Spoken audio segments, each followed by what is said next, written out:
Здравейте! Днес искам да ви покажа една много вкусна храна, рецепта, която си приготвям. Това е вече сварената киноа и съм я овкусила с зехтин и с сол. За тези от вас, които постят обаче, няма да е адекватно, защото вътре има и варени яйца. Но всичко може да се направи и без варените яйца. Значи тук добавям домати, авокадо и вече нарязаните сварени яйца. И всичко това, ето вижте как го обърквам с киноата и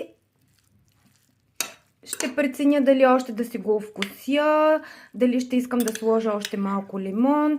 Може да си сложите всякакви подправки по желание на вкуса ви. И също така много магданоз, но като цяло може да експериментирате, да видите дали ще ви допадне като вкус за тези, които постят без яйцето, както ви казах. Така че исках да споделя с вас едно здравословно и питателно блюдо, което може да направите много бързо, лесно и вкусно. Хубав ден ви пожелавам!